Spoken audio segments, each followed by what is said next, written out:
Kenapa tiba-tiba nyalon pilkada itu? Karena saya terpanggil. Oke, silakan terus. Ya, saya terpanggil dengan isu kesehatan yang akan terus berlangsung sampai dengan terbangunnya sistem digitalisasi. Oke. Ya, itulah kenapa kemarin kita menghadapi pandemi COVID-19. Di mana COVID itu di belakangnya ada huruf ID. Oke. Identity digital. Oke. Jadi kalau kita memahami itu adalah pintu masuk menuju kepada percepatan digitalisasi, identitas digital. Kebetulan saya ada di Jakarta. Oke. Jadi kenapa saya concern dengan Jakarta? Saya SMA di Jakarta. Oke. Jadi saya melihat bahwa ada peluang di mana meneruskan perjuangan ini lewat jalur independen di mana saya ruang sempit itulah yang bisa saya lewati. Saya berharap nanti Jakarta menjadi planet aman. Oke. Sehingga ketika WHO pandemi treaty ini dijalankan di Jakarta dan pisau hukumnya Undang-Undang Kesehatan Omnibus Law ini nomor 17 tahun 2023 diberlakukan pada masa pandemi, ya, maka kita punya ruang untuk memperjuangkan supaya rakyat DKI punya hak untuk menolak.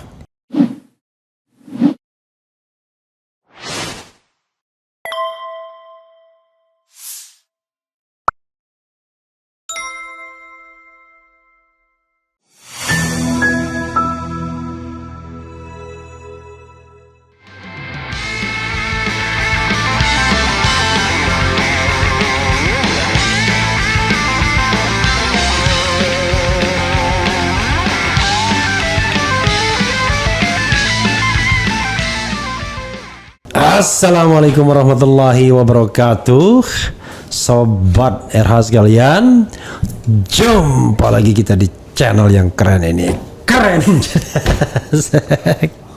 jadat. Ya, sobat RH sekalian, di depan saya nggak berani gebrak kuat-kuat karena ada jenderal fresh, tapi freshnya baru pensiun. Tapi pangkat terakhir bintang 3 Komjen Purnawiran sekarang, Komjen Pol Purnawiran Dharma Pongrekun. Oke, luar biasa ya. Jadi sahabat sekalian, saya penasaran sama Komjen Dharma ya, karena beliau kalau pakai istilah tidak ada hujan, tidak ada angin, nanti beliau bisa jelaskan ya. Tapi untuk sementara kita menggunakan istilah itu, tidak ada hujan, tidak ada angin, daftar sebagai calon gubernur independen daerah khusus Jakarta. Kalau saya masih mengatakan daerah khusus ibu kota karena belum pindah secara resmi kan. Akan ada kepresnya baru resmi pindah. Padahal kalau dilihat naga-naganya, Prabowo agak enggan juga pindah ke IKN. Siapa yang mau pindah ke sebuah kota yang baru dibangun dan barangkali masih hawa pembangunan, debu-debunya masih banyak pastinya kan. Mungkin nanti kena ISPA semua ya. Jadi kena penyakit dan ini ISPA itu? Nafas ya kan. Jadi pernafasan. Ya, nah itu yang mengkhawatirkan. Tapi banyak hal yang saya ingin tanyakan kepada beliau. Jadi are you ready Pak Komjen? Pak Jenderal ya. Saya tanpa tedeng aling-aling ya. Tentu orang bertanya, Pak Jenderal ya, kok tiba-tiba seorang Dharma Pongrekun yang selama ini tertariknya di bidang konspirasi dan kesehatan, kan begitu ya? Menurut orang, konspirasi, kesehatan dan lain sebagainya, tiba-tiba mencalonkan diri sebagai calon perseorangan, tepatnya perseorangan sih sebenarnya. Tapi memang independen karena tidak belong to partai politik kan? Belum kan? Nah, orang tertarik dan ternyata satu-satunya di seluruh Indonesia pilkada serentak 27 November nanti. Bisa dikonfirmasi karena sudah selesai itu barang kan? Kapan kemarin ininya? Di tanggal 13, Pak. 13 Mei, kemudian diberi waktu 3 hari untuk melengkapi. 16 Mei tutup. 16 Mei ya. Nah, ini kan menarik. Dan ternyata bisa mengumpulkan KTP berapa, Bang? 840, 640. 840 640 ikonik sekali kan 86.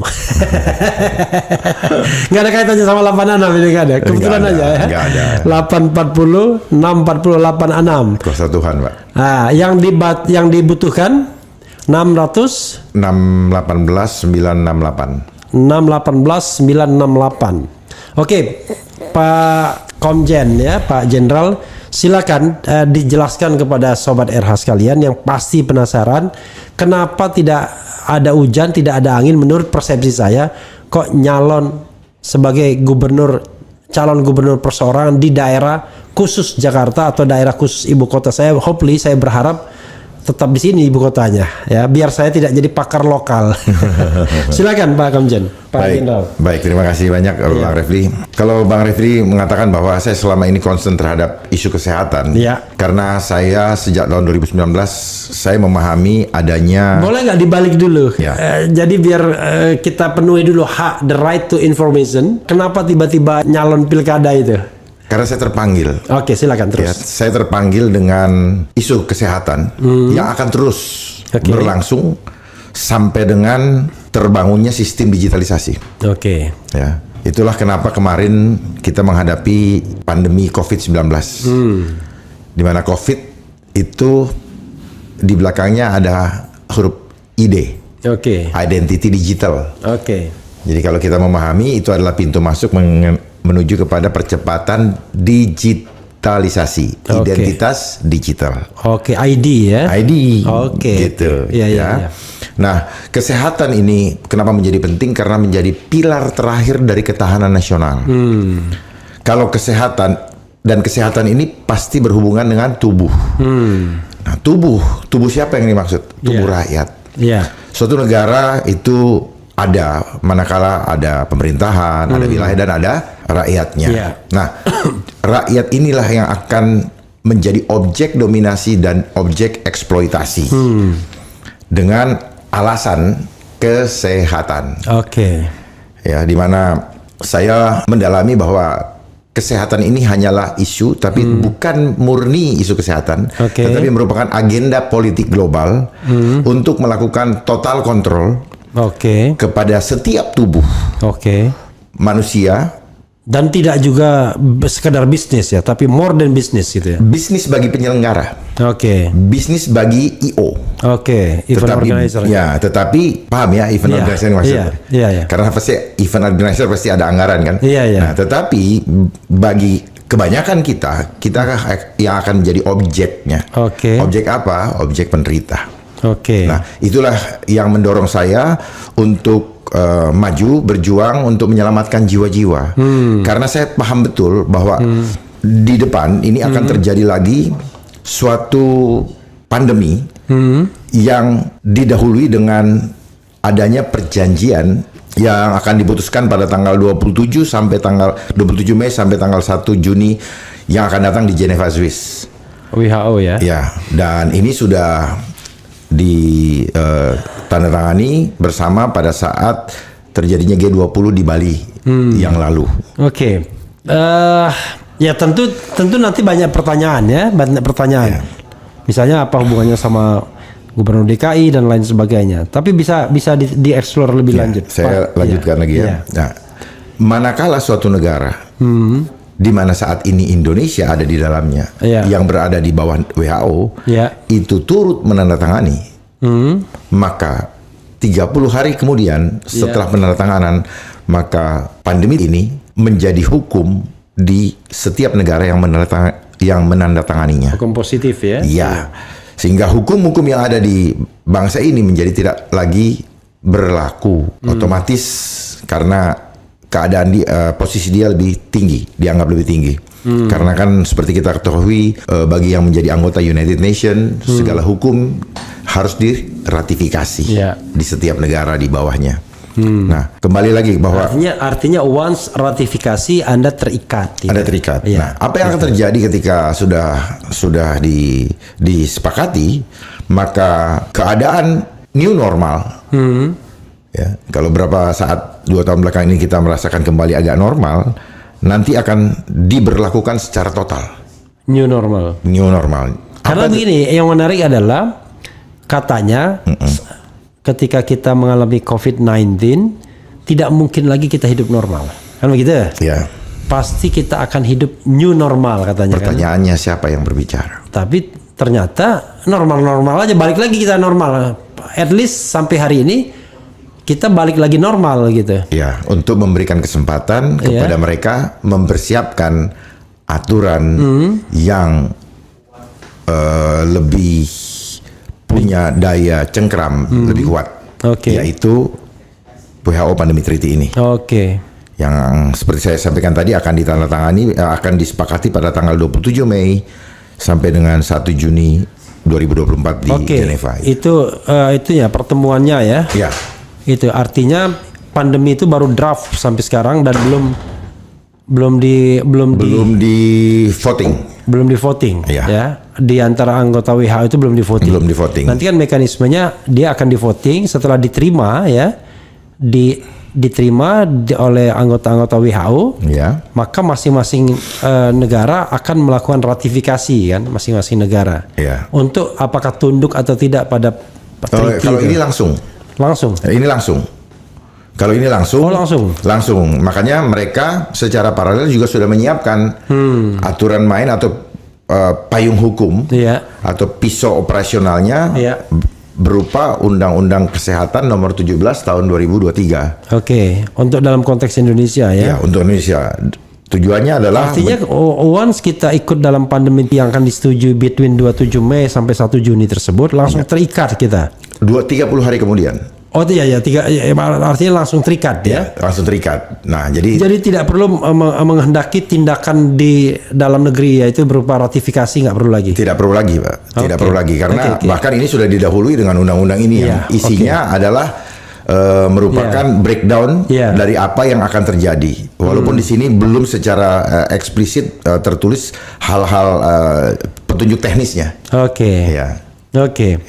Jadi yang paling bahaya dari pandemi treaty itu adalah total kontrol terhadap tubuh kita, tubuh manusia. Dan kehidupan kita pun kita akan di lockdown, akan dikurung kembali di rumah, dan hanya orang-orang yang mengikuti persyaratan yang dapat melaksanakan mobilisasi di dalam kehidupan untuk memenuhi kebutuhan hidupnya. Nah, itu sebenarnya dalam kacamata saya itu adalah jebakan Batman, di mana akan banyak persyaratan yang sebenarnya sedang men-challenge iman kita. WHO Pandemic Treaty ini sebenarnya kalau kita mau lebih tajam melihatnya, ini adalah konsep dari sistem khilafah. Khilafah Dajjaliyah. Ya, jadi akan menuju kepada satu pengendalian dunia, one world government, yang saya sebutkan tadi. Kalau di Nasrani dibilang sistem antichrist. Itu, Pak. Ini kan hal yang menurut saya sering sudah saya disampaikan oleh Pak Jenderal ya. Jadi memang bagian dari concern ya pribadi dan juga kampanye selama ini kan. Tapi persoalannya kan yang saya belum connect itu adalah why pilkada DKI gitu loh. Itu karena gini, kan nggak gampang. Pertama, calon perseorangan akan berhadapan calon-calon dari partai politik. Yang kedua adalah biayanya kan tidak gampang, tidak mudah. Sama sekali tidak mudah. Untuk ini, saya kira mengumpulkan KTP aja itu udah butuh effort sendiri. Sampai 640 itu 86 tadi, ya kan? Itu menurut saya juga luar biasa. Nah, ini saya terus terang saja saya agak miss ya di sini.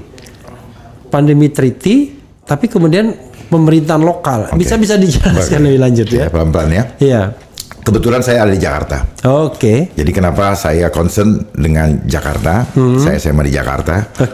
Jadi saya melihat bahwa ada peluang di mana meneruskan perjuangan ini lewat jalur independen, di mana saya ruang sempit itulah yang bisa saya lewati. Dibandingkan saya, walaupun saya tetap membuka komunikasi dengan partai, namun kelihatannya belum ada yang menyambut, sehingga saya tetap jalankan saja saya ikutin rencananya Tuhan. Karena kenapa saya di Jakarta? Saya berharap nanti Jakarta menjadi planet aman. Oke. Sehingga ketika WHO pandemi treaty ini dijalankan di Jakarta dan pisau hukumnya Undang-Undang Kesehatan Omnibus Law ini nomor 17 tahun 2023 diberlakukan pada masa pandemi, ya, maka kita punya ruang untuk memperjuangkan supaya rakyat DKI punya hak untuk menolak karena mandatori sesuai dengan prokes yang lalu itu masih ada peluang untuk menolak. Tetapi kali ini undang-undang sudah tertulis di mana manakala kita menolak sesuai dengan akidah atau iman kita, maka kita tetap tidak punya hak untuk menolak. Kita akan diberikan sanksi di pasal 446 berupa pidana denda 500 juta per orang. Oke, Kak. Itu, Pak. Oke, ya. Lagi kita tajamkan lagi, oke? Misalnya katakanlah Pak Jenderal menjadi gubernur Jakarta misalnya, dan kita menjadi bagian dari pandemi treaty ini, kan tidak bisa menghindar juga karena pemerintahan nasional mengikatkan diri kan? Ya, setidak-tidaknya kan ketika rakyat bersatu dan paham bahwa ini adalah cara asing untuk mengambil kedaulatan bangsa, tentunya rakyat tidak perlu termanipulasi dengan opini yang dibangun tentang isu kesehatan melalui narasi-narasi daripada influencer, mereka-mereka yang sedang manggung. Dan saya mengencourage orang untuk kembali lebih percaya kepada Tuhan daripada manusia-manusia yang sebenarnya dia sendiri tidak bisa menyelamatkan hidupnya. Ya, karena selama ini kita ketahui bersama bahwa banyak kita menjadi goyah imannya karena memperhatikan apa yang disampaikan oleh yang kita anggap kredibel, yang kita anggap ahli, tetapi sebenarnya ada udang di balik batu, ada hidden agenda di situ. Sehingga tanpa sadar kita melupakan iman kita kepada Tuhan, dan kita lupa bahwa kita dihadirkan ke dunia ini oleh Tuhan. Bahkan kita tidak menyerahkan bahwa kita dipanggil pulang itu hanya Tuhan yang bisa memanggil. Jangan kita mengambil keputusan berdasarkan ketakutan, tetapi yang saya encourage supaya kita mengambil keputusan berdasarkan iman kita. Karena setiap keputusan kita adalah gambaran daripada iman kita. Itu, Pak. Tapi misalnya ya, saya membayangkan kalau pemerintahan nasional dia tunduk pada pandemi treaty dan menjalankan segala new normal tersebut atau protokol yang disyaratkan baik dalam pandemi treaty maupun undang-undang kesehatan, lalu kepala daerah DKI, gubernur DKI mau menentang itu, saya membayangkannya gimana nih? Belajar dari pengalaman pandemi yang kemarin, kan DKI yang pertama kali menyatakan PSBB. Gitu. Jadi sebenarnya kalau kita punya pemahaman yang benar, lah nggak ada pandemi kok disuruh bikin pandemi.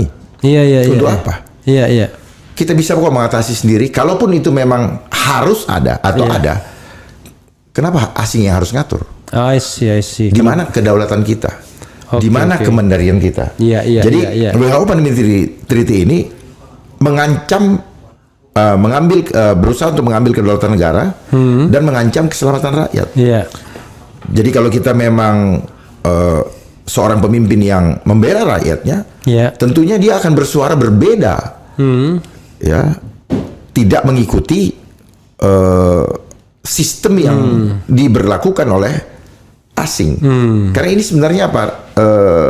Agenda tersembunyi, tujuannya adalah untuk total kontrol mengambil alih kedaulatan suatu negara, sehingga nanti Indonesia menjadi seperti yang pernah disampaikan dulu bahwa 2030 udah hilang.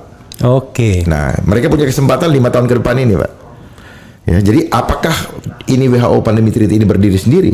Tidak. Dia inline dengan rencana World Economic Forum tentang sistem ekonomi global, digitalisasi.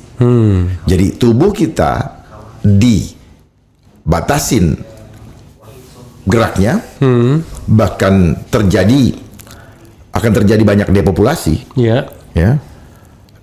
Tujuannya apa? Yang masih bisa bergerak adalah mereka yang mau mengikuti sistem digital. Nah, bagaimana supaya tubuh ini connect dengan sistem digital? Saya kembali lagi, yang lalu Bill Gates begitu concern dengan urusan kesehatan. Pertanyaan saya, apa korelasinya dia yang membidangi IT, lalu dia ngurusin kesehatan? Korelasinya di mana? Korelasinya adalah dia ingin menaruh teknologi di tubuh manusia sehingga terkoneksi dengan sistem digital yang kita kenal dengan One Health. Dan di Indonesia sudah mulai dicanangkan yang disebut dengan satu sehat. Oh, satu sehat. Ya. Oke. Yang yang sebelumnya adalah peduli lingkungan. Peduli lindungi. Oke, peduli lindungi ya. Ya, makanya ada itu di mana lagi tuh ya database-nya peduli lindungi? Kita kan waktu itu masuk semua dari database itu gara-gara mau bepergian gitu. Wah, udah pasti udah kemana-mana tuh data. Oke. Ya, jadi seperti itu, Pak. Jadi harus cerdas melihatnya. World Economic Forum, WHO Pandemic Treaty, dia mengatur regulasi pergerakan manusia, termasuk jumlahnya, dan connect-nya dengan World Economic Forum itu supaya tubuh ini terkoneksi dengan sistem digital. Kalau kita perhatikan kemarin pada saat World Water Forum, di Bali kemarin, di mana ada seseorang yang hadir kulit putih, ya mungkin Bapak sudah tahu Elon Musk, yang memperkenalkan Starlink, di mana masuk ke puskesmas, ya sistem IT ini, lihat ke depan, puskesmas ini akan menjadi pengganti kecamatan, karena mereka akan mendata siapa-siapa yang sudah terkoneksi. Tubuh-tubuh manusia ini mana yang sudah terkoneksi, mana yang belum dengan sistem digital. Jadi COVID ada ID-nya, identity digital. Ya, pelan-pelan memaknainya supaya sahabat-sahabat yang mendengarkan ini bisa memahami dengan ini bagaimana korelasinya. Bagaimana ada korelasinya nggak dengan climate change? Ada. Ya, dan sebagainya. Ada korelasinya nggak dengan penggiringan menggunakan listrik semuanya? Ada. Termasuk maksudnya mobil listrik? Ya, ada korelasinya. Ya, hati-hati menggunakan mobil listrik. Bisa tahu-tahu nggak bisa dibanting setirnya. Tiba-tiba dia cuma ngelok karena bisa dikendalikan dari jarak jauh, atau tiba-tiba dibelokkan terus akhirnya menabrak atau masuk jurang dan sebagainya. Ini orang banyak yang tidak paham. Terus kalau misalnya dia tabrakan, bisa tiba-tiba itu karena kan korslet akhirnya terbakar dan nggak bisa keluar. Karena dia otomatis lock gitu karena konslet kan, dan sebagainya. Banyak hal-hal yang harus diiniin. Ada kaitannya, ada kaitan semua, Pak. Gitu. Jadi ini adalah agenda politik global menuju kepada Great Reset. Ya. Jadi ini adalah karpet merah perjalanan menuju Great Reset yang akan dilaksanakan tahun 2030 sesuai dengan rencana mereka. Reset seperti handphone setting ulang. Jadi kehidupan manusia disetting ulang dari nol. Makanya disebut mereka bermain sebagai playing God. Berlaku seperti mengambil alih kuasa Tuhan dengan memanfaatkan teknologi. Jadi banyak orang yang terkesima dengan teknologi, tapi dia tidak tahu bahwa di balik itu teknologi akan mengambil alih kendali kehidupannya. Gitu. Ya, kita paham ya dengan apa yang sudah dipaparkan. Artinya insya Allah paham itu. Cuma sekali lagi bertanding di pilkada itu kan tidak murah, Jenderal. Kan? Butuh kalau misalnya perseorangan saja konon habis sampai puluhan miliar perseorangan untuk anggota DPR saja yang itu berapa kursi di DKI ini, apalagi untuk kursi tunggal, Iya. ya. Itu hitungan matematikanya seperti itu. Iya. Ya, saya tidak menggunakan hitungan matematika. Saya hanya mengandalkan kuasa Tuhan, bagaimana Tuhan menggerakkan orang-orang yang tahu saya memperjuangkan kepentingan nyawanya itu bergabung, bukan untuk saya, tetapi sedang berjuang untuk menyelamatkan keluarganya, termasuk Mas Refli Harun. Oke. Ya, jadi disinilah kenapa jiwa-jiwa militansi terbangkitkan karena kesadaran bahwa ada ancaman besar yang tidak banyak yang tahu, dan mereka memperjuangkan untuk supaya keluarganya, anak-anaknya dan cucu-cucunya tidak sampai harus mengalami seperti yang sudah saya sampaikan tadi. Bahkan ada nenek-nenek datang membawa fotokopi, dia nggak punya handphone, malam-malam menyerahkan pakai Gojek. Oke. Ya, saya bisa lihatkan semua fotonya bagaimana mereka berjuang tanpa melihat ras, ya. Betul-betul ini adalah perjuangan kemanusiaan. Bukan untuk saya, Pak Refli. Ya. Tapi paham ya, Pak Refli? Iya, ya. Tapi kalau kita lihat misalnya ya, kompetisi pilkada ini ya, itu kan pasti nggak ada bedanya dengan kompetisi pilpres ya. Banyak sekali dugaan-dugaan kecurangan yang saya masih meyakini, even diputuskan oleh MK pun itu MK tidak menjawab apa-apa karena split decision. Paling tidak 3 hakim mengatakan ada kecurangan itu, ya. 5 hakim bukan tidak ada, tetapi pelanggaran etik saja, misalnya cawe-cawe dan lain sebagainya. Jenderal sudah siap dengan konsekuensi begitu. Artinya gini, saya sampai pada tahap keyakinan begini. Kalau kekuasaan itu menginginkan DKI dikuasai oleh mereka, ya kan? Maka ya mudah sekali, tinggal menggerakkan aparat untuk memenangkan pemilihan. Walaupun kecurangannya di depan mata kita nggak bisa komplain juga. Begitu komplain, pisah hukum yang kemudian menjerat kita. Ngadu ke MK mengatakan tidak terbukti karena tidak ada satupun yang berani bersaksi kalau misalnya melibatkan aparat misalnya. Padahal saya yakin bahwa ujung tombak pemenangan termasuk Prabowo kemarin ya aparat, baik sipil maupun militer kan, birokrasi dan lain sebagainya, selain keuangan negara yang dipakai dalam bentuk salah satunya bansos. Nah, saya membayangkan kalau seandainya nanti katakanlah presiden elect ini setelah dilantik nanti mengatakan Jakarta harus kita kuasai, selesai permainannya, nggak ada lagi pilkada. Menurut saya begitu. Menurut Jenderal gimana? Betul sekali apa yang Pak Refli sampaikan. Tetapi ini menjadi tanggung jawab kita semua karena sistem yang terbentuk saat ini itu sudah melalui perjalanan panjang di mana kita sama-sama punya andil, tidak punya awareness terhadap agenda apa sih yang sedang berjalan sejak mulai reformasi kemarin. Banyak orang tidak sadari itu, sehingga kita sampai kepada titik seperti ini, lalu terkaget-kaget. Nah, apa yang saya sampaikan, yang saya dan kawan-kawan perjuangkan ini adalah jangan kaget, manakala tidak paham dengan apa yang akan terjadi di depan. Yang saya sudah sampaikan dari jauh-jauh hari, dan jangan menyesal sampai keturunan bahkan NKRI ini hilang, karena saya sudah sampaikan jauh-jauh hari. Jadi kemenangan atau itu terserah bagaimana Tuhan. Ya, seperti saja Musa, jalani saja. Ya, saya juga gunakan momentum ini sebagai cara untuk bisa menyampaikan itu, dan akibatnya kita semua yang akan mengalami merasakan apabila tidak ada yang aware, tidak ada yang peduli dengan apa yang saya sampaikan. Artinya Pak Jenderal akan menggunakan panggung besar Pilkada DKI itu berkampanye sebesar-besarnya untuk keselamatan jiwa semua orang, bukan untuk saya saja. Itu termasuk untuk Mas Refli. Saya membayangkan lagi ya, kalau itu yang dikampanyekan dalam panggung yang besar, kan Pilkada DKI atau DKJ panggung besar, itu bukan panggung kecil, nasional bahkan internasional kan. Orang peduli siapa yang menjadi Presiden Republik Indonesia dan siapa yang menjadi Gubernur DKI atau Gubernur Jakarta. Yang dilawan kan the giant langsung gitu. Menurut siapa?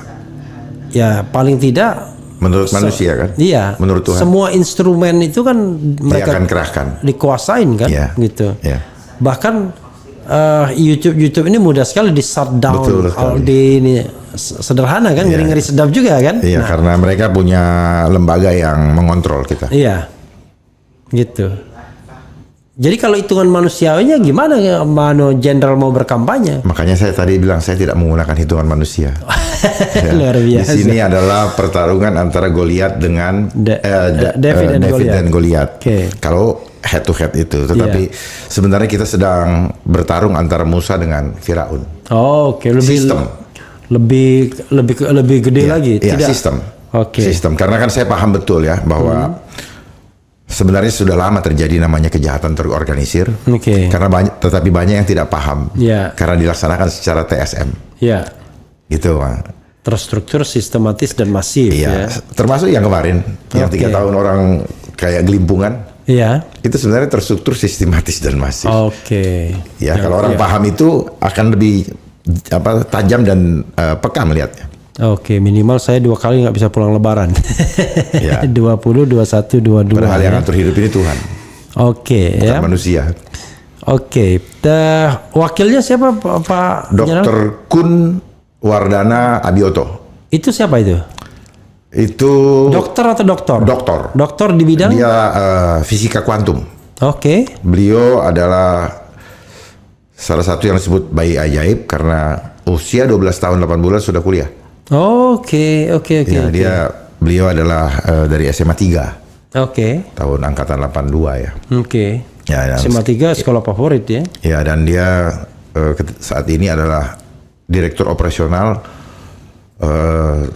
Asosiasi Serikat Pekerja se-ASEAN. Se-ASEAN? Ya, Oke. dan juga Dewan Pakar di Asosiasi Pekerja Indonesia. Oke. Itu, dan beliau juga adalah dosen kalau nggak salah. Gitu. Satu misalnya ya, kita tahu bahwa yang dilakukan jenderal ini adalah proyek idealis, ya, yang tidak hanya melawan yang tadi, tapi juga melawan barangkali flow bisnis, ya kan? Orang mau jualan, kata jenderal, oh jangan jualan, ya. Jualan apa dulu, Pak? Jualan banyak sekali kan? Menguntungkan rakyat tidak? Iya, maksud saya gini, kalau kita bicara tentang kapitalisme dan neokapitalisme, ya kan, liberalisme dan neoliberalisme, kan sudah pasti itu rakyat dieksploitasi kan, semiskin-miskinnya, begitu dia miskin, dihantam bansos sekali, langsung oke. Ya, itu kan kondisi yang dibentuk. Ya, I know, maksud saya. Sehingga mereka menjadi pragmatis. Iya, maksud saya gini. Kalau di podcast, di YouTube, oke lah, ya kan. Ini kan bukan industri, katakanlah cuma alat berkomunikasi dan lain sebagainya.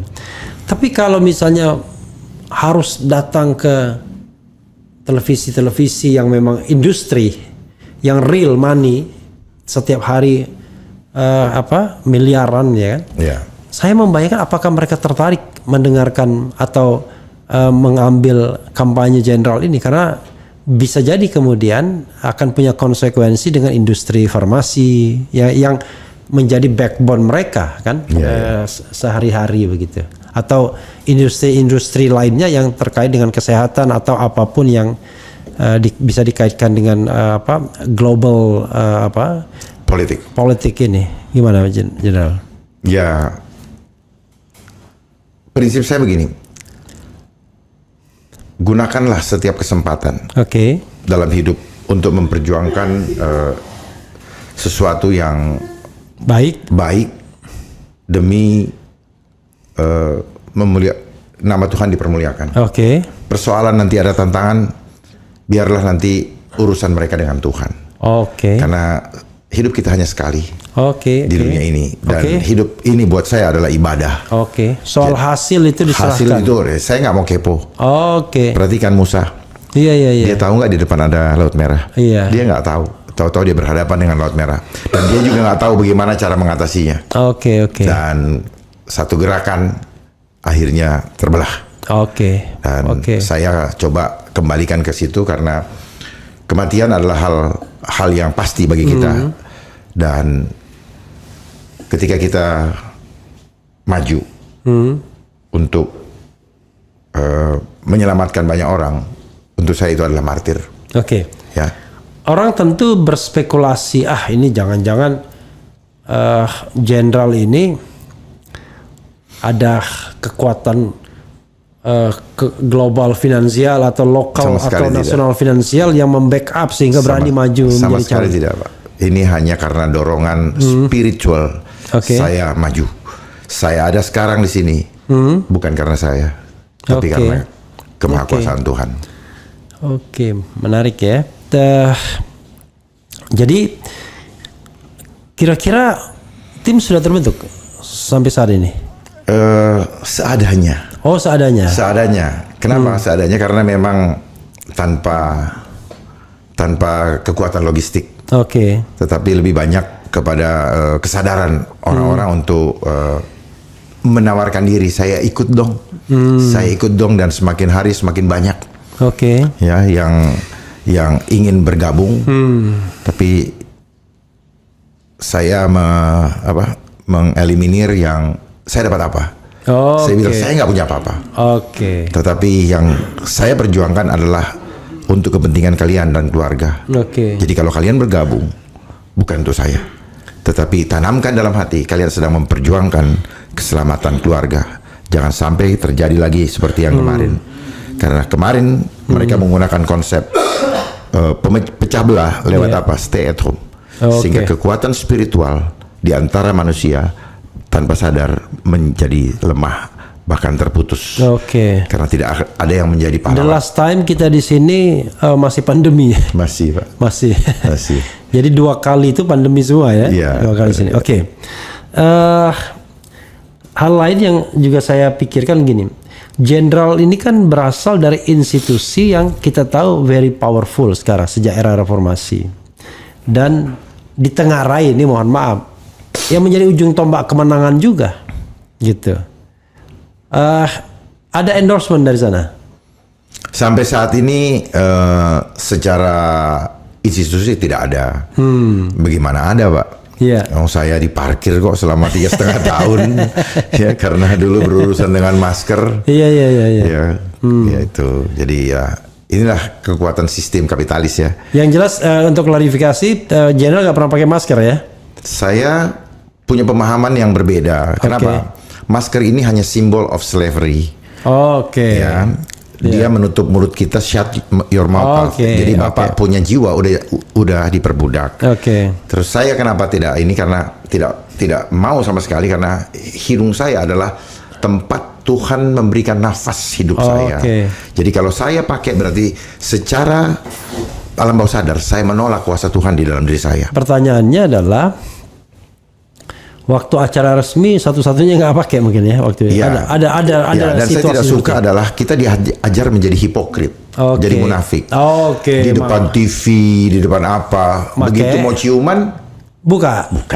Jadi teori itu gagal dong, betul nggak? Atau terus ini mau teleponan yang paling lucu penyiar televisi ngomong pakai masker. Lepas dari itu dia nggak pakai masker. Ya, jadi akhirnya apa? Kita dibangun menjadi punya jiwa hipokrit supaya takut menyatakan kebenaran. Ya, tanpa sadar loh. Akhirnya orang sekarang terbentuk. Tapi Jenderal coba lihat, ada nggak podcast Refli Harun pakai masker? Ya, itu ya karena during pandemi. Karena dia bicaranya apa ya? Ini bagus, Pak. Iya. Orang di dalam ruangan aja kalau sudah berhadapan dengan kamera, semuanya lihat foto-foto lebaran. Pakai ini, begini. Kita nggak tahu siapa yang foto kan gitu. Jadi Tuhan kasih muka yang cantik, yang ganteng. Terlihat jiwanya itu lewat muka, Pak. Muka adalah cerminan. Lalu tanpa sadar itu memberikan energi positif bagi yang melihat. Lalu diberlakukan gitu, apa yang terjadi, Pak? Vibrasi ketakutan itu menyebar, dan akhirnya apa? Secara alam bawah sadar signal tubuh yang melihat itu menurunkan imunnya, Pak. Ada satu hal yang kemudian kita juga heran ya. Tapi kalau mendengar pendengaran Pak penjelasan Pak Jenderal ya nggak heran dari dulu. Tiba-tiba mudah sekali kita dibalik begini ya, ya kan? 2020, 2021, 2022 kita dibilang pandemi banyak yang mati setiap hari dan lain sebagainya. Tiba-tiba sekarang 2024 kita duduk di sini. Orang seperti melupakan begitu aja pengalaman 3 tahun itu ya. Nah, itu yang bahaya. Jadi nggak ada orang lagi misalnya awas hati-hati bersih, cuci tangan dulu, nggak ada lagi sekarang. Ya, itu yang bahaya, melupakan. Yang harusnya apa? Mempersiapkan antisipasi.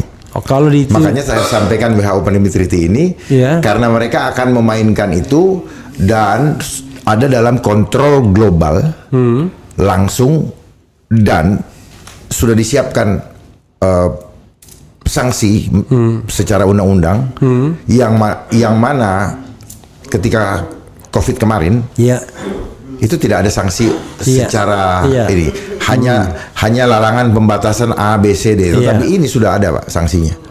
Dan ini dan sanksi ini didasari kepada kita tidak boleh menolak, kita tidak boleh memilih perawatan mandiri, termasuk pengobatan mandiri, itu. Makanya saya di sini juga terpanggil untuk menyampaikan kepada halayak bahwa apa yang saya disebut hoax, menyampaikan bahwa nanti dilarang untuk menggunakan jamu atau yang sifatnya bahan alam. Sebenarnya di dalam undang-undang ini sudah tertulis secara tersirat. Dalam keadaan aman tidak dilarang. Tetapi pada saat diumumkan pandemi ataupun epidemi sekalipun, kalau di dalam undang-undang ini disebut wabah atau kejadian luar biasa, maka akan keluar peraturan pelaksana yang diterapkan oleh pemerintah di suatu negara yang mengikuti pandemi treaty ini. Itu termasuk juknisnya. Coba kita lihat pada saat pandemi yang lalu. Kemarin saya ke Plaza Senayan dan begitu saya naik eskalator gitu, saya tersenyum aja melihat tapak di eskalator tersebut, kiri kanan kiri kanan masih ada ya, dan ada jaraknya ya, itu kan bekasnya masih ada kan? Artinya jejak digitalnya masih ada. Jadi tapak gini, di depannya kosong, lalu kemudian sana kemudian depannya kosong, ke kiri zigzag. Jadi di lift nggak ada ya, lift sekarang udah nggak ada ya. Lift saya nggak tahu, saya belum lihat karena saya kebetulan ke eskalator, jadi iyalah. Jadi seperti itu Pak. Ada satu hal juga yang saya tanyakan ya, apa yang disampaikan Jenderal itu kan baik ya bagi Indonesia, bagi keselamatan anak-anak bangsa. Pernah nggak membicarakan ini dengan misalnya ya dengan presiden sekali, kan ini ada presiden elect tuh ya, baik dengan Presiden Jokowi maupun presiden elect sekarang. Tertarik nggak? Walaupun tadi mengatakan program makan siang gratis yang dikaitkan dengan new imperialisme ya. Sebenarnya saya pernah menyampaikan ini kepada timnya Pak Anies ya. Ya, sebelum debat kelima, terakhir. Untuk lebih tajam dalam mengupas isu kesehatan. Karena yang 5 kesehatan ya. Mengupas itu. Tetapi saya lihat ya apa yang diperdebatkan itu sebenarnya sudah mengikuti skenario daripada program SDGs sebenarnya. Sustainable Development itu ya. Goals ya. Nah, SDGs itu kan programnya United Nations, Pak. Gitu. Termasuk kalau kita mau bicara Indonesia maju 2045. Coba kalau kita tanya ke belakang, siapa yang membuat program itu? Kenapa bisa tahu-tahu ada di bangsa ini? Pasti kaitannya dengan itu gitu. Ada kaitannya semua. Karena dananya dari mereka. Jadi yang di sini itu sebenarnya hanya apa ya? Copy paste, hanya menjadi pelaksana, Pak. Bukan sebagai kreator bukan. Jadi itu seperti itulah bangsa kita saat ini. Jadi saya yakin betul bahwa bangsa kita ini sebenarnya sama sekali tidak berdaulat. Neoliberalisme itu dikendalikan oleh sistem. Sistem yang melakukan tujuannya secara TSM. Begitu Pak.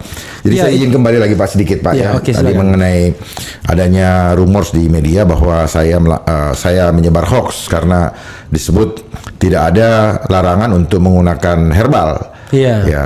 Di dalam undang-undang ini saya bacakan saja sedikit di dalam pasal 1 itu di poin 12 ya. itu disebutkan bahwa definisi bahan alami itu sama dengan sediaan farmasi.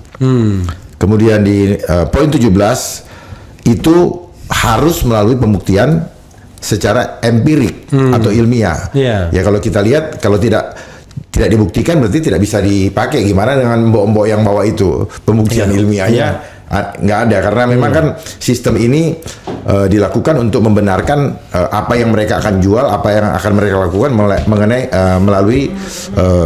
melalui naskah akademik kan gitu kan selama ini. Jadi melegalisasi sesuatu yang mereka inginkan itu. Kemudian juga di dalam pasal 4 perlu diketahui bahwa di dalam ayat kedua dikatakan dikecualikan dalam keadaan pandemi. Jadi yang tadinya normal boleh dikecualikan dalam keadaan pandemi untuk melakukan perawatan mandiri atau pengobatan mandiri. Gitu. Terus kemudian di dalam pasal di poin di ayat 3-nya pasal 4 ayat 3 kita tidak boleh menolak manakala sudah ditentukan standarnya oleh mereka. Dan terakhir itu di dalam pasal 138 kalau mau dibuka sampai 144 itu semuanya nanti harus distandarisasi dan akan diatur kemudian dengan menggunakan peraturan pemerintah. Gitu.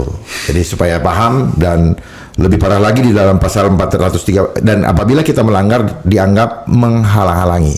Di pasal 400 dikatakan menghalang-halangi, dan pasal 446 itu sanksinya 500 juta. Tetapi bagi yang mengedarkan itu diberikan sanksi 5 miliar. Untuk biar menjadi concern kita ya.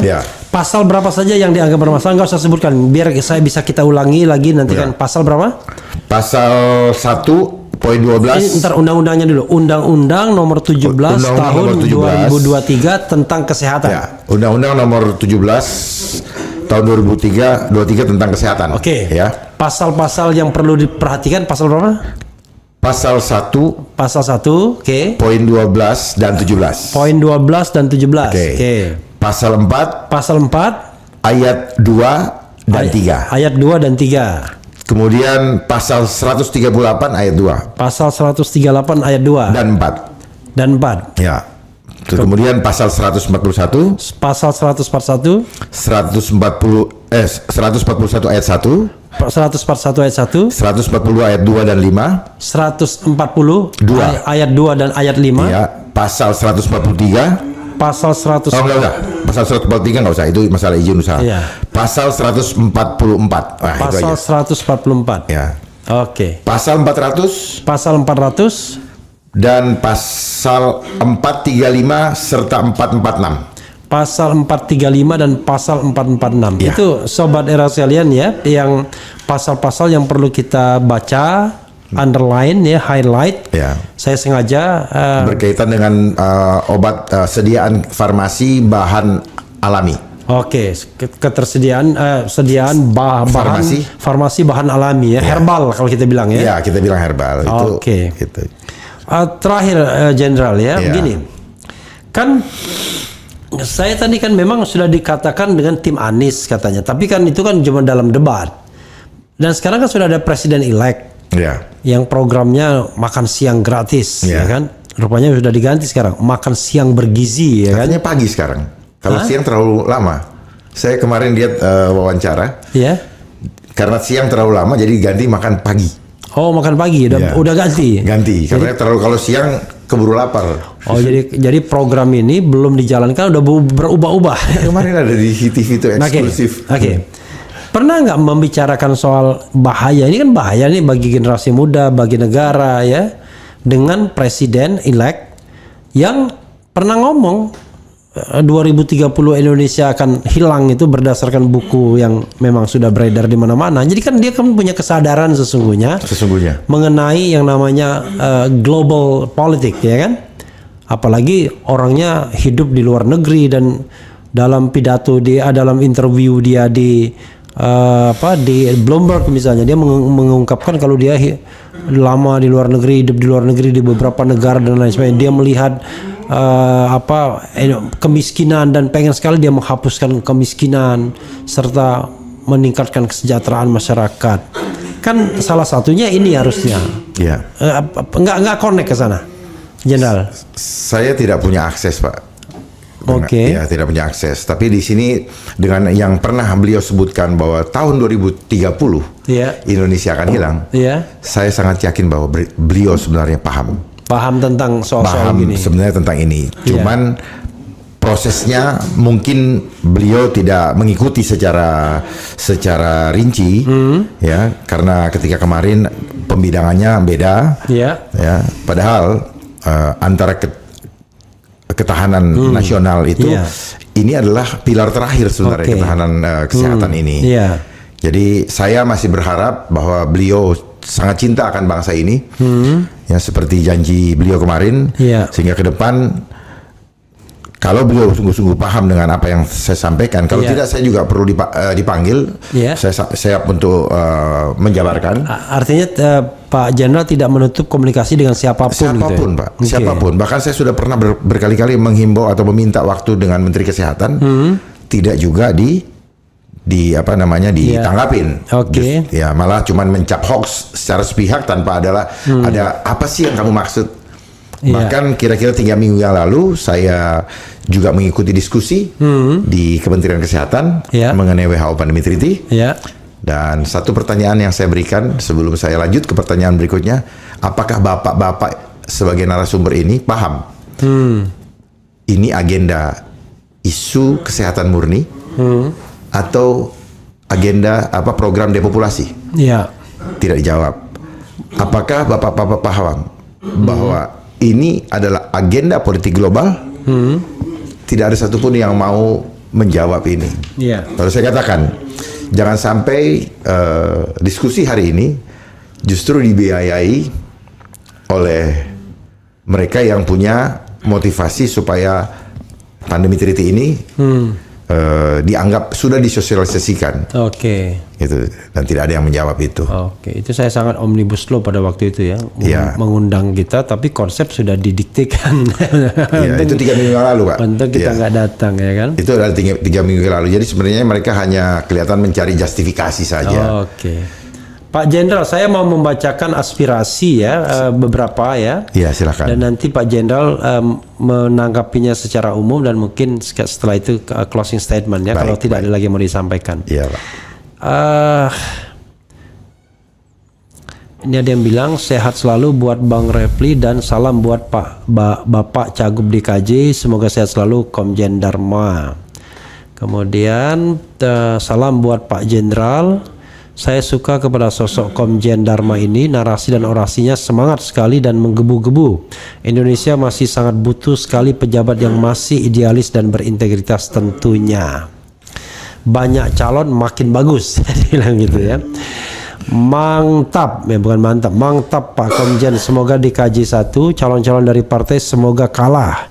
Semoga Bapak selalu dilindungi oleh Tuhan Yang Maha Esa. Kemudian, Masya Allah Bung Dharma orang yang cerdas. Mending duet aja Bang sama Pak Anies. Siapa yang mau? Kalau duet sama Pak Anies masuk enggak lewat independen ya. Semoga Pak Jenderal sukses di Pilkada DKI. Kira-kira kalau itu berjalan lagi seperti yang beliau bilang, pandemi ini akan berlangsung berapa lama lagi? Apakah akan lebih lama dari pandemi sebelumnya? Asli dueti DP dan ARB yakin pasti menang ya. Maksudnya Dharma Pongrekun dan Anies Rashid Baswedan. Kemudian tolak WHO Pandemic Treaty atau hancur sekalian ya, dibilang pandemi ya sini. Kemudian Bang Refli kok sekarang tambah gemuk pangling, padahal orang bilang saya tambah kurus. Ini efek pandemi. Ini efek baju sebenarnya ya kan, sama efek kamera. Kemudian semoga jalan perjuangan itu dimudahkan Jenderal. Kemudian saya tetap percaya Pak Anies tetap berada di jalan perumahan. Kok jalan perumahan? Dari jadi apapun kalau nggak ada kaitannya ya. Bang Refli, tolong sampaikan Pak Dharma suruh ngobrol ini sama Pak Anies ya. Kemudian alat-alat kesehatan itu semua dari teknologi Pak Wakakak. Maksudnya apa dia kok sampai pakai Wakakak ini kan? Tapi lumayan banyak sekali dukungan KTP untuk Pak Dharma ini, hampir 850.000 orang. Jadi tepatnya 840 640 gara-gara tadi 86 tadi kan. Kemudian Pak Dharma pasangan aja sama Pak Anies, ada aspirasi begitu. Coba tanyakan Bang Refli, jika pasangan sama Pak Anies, saya tanya sendiri. Semua yang komen negatif ke Pak Komjen Dharma Pongrekun itu adalah orang-orang yang ikut sistem program Dajjal, yang menuhankan uang, tidak menuhankan Allah Subhanahu wa taala sebagai Tuhan yang Maha Esa. Terus berjuang, Pak. Lagi.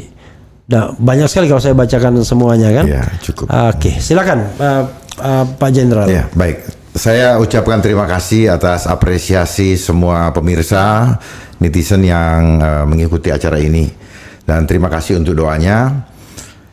Semua perjalanan ke depan saya serahkan kepada Tuhan. Dan satu yang ingin saya sampaikan juga, manakala nanti Tuhan izinkan kami memanage Jakarta ini, saya akan siapkan detox gratis bagi mereka yang sudah terlanjur menerima vaksin. Detoksifikasinya tuh luar biasa. Ya, ya, karena orang yang sudah yang sudah menerima masuk itu penuh, darahnya penuh dengan metal. Ya, penelitiannya juga ada. Ya, walaupun tidak ada di mainstream, tapi kami punya. Yang berikutnya adalah mereka-mereka yang sudah korban akibat isu kemarin. Itu kami akan upayakan supaya pemerintah daerah yang mengganti rugi. Yang berikutnya BPJS, kami ingin pemerintah daerah menghitung dan pemerintah daerah yang menutupi BPJS itu. Itu sementara dari saya. Yang lain nanti kita bahas. Pak Jenderal, silakan ke sobat daerah sekalian, closing statement. Mohon doa restunya kepada semua pemirsa, semua sahabat-sahabat. Saya berjuang bukan untuk kepentingan saya, tetapi untuk kepentingan kita semua. Visi saya adalah selamatkan jiwa keluarga kita. Mari sama-sama berjuang. Kalau kita berjuang bersama, berat sama dipikul, ringan sama dijinjing. Kalau kita berjuang bersama bukan berarti dukungan terhadap saya sebenarnya, tapi Bapak Ibu sedang memperjuangkan keselamatan keluarganya. Terima kasih. Mari kita tetap ikhtiar dan andalkan Tuhan dalam segala langkah kita. Dan kita tunjukkan kepada dunia bahwa kuasa Tuhan terlebih dahsyat daripada manusia manapun juga. Terima kasih. Assalamualaikum warahmatullahi wabarakatuh. Sampai jumpa di lain kesempatan. Shalom. Terima kasih. Tuhan memberkati. Sobat daerah sekalian, itu dari Komjen Pol Purnawirawan Dharma Pongrekun. Mudah-mudahan, kalau saya sebagai warga negara berharap yang terbaik bagi Republik Indonesia ini, yang terbaik bagi warganya dan rakyatnya terutama, dan kita mendapatkan pemimpin yang baik di segala level, dan mendapatkan kemenangan dengan cara baik, dengan cara yang lurus-lurusnya. Amin. Amin. Itu saja, sahabat semua. Wassalamualaikum warahmatullahi wabarakatuh. Dia.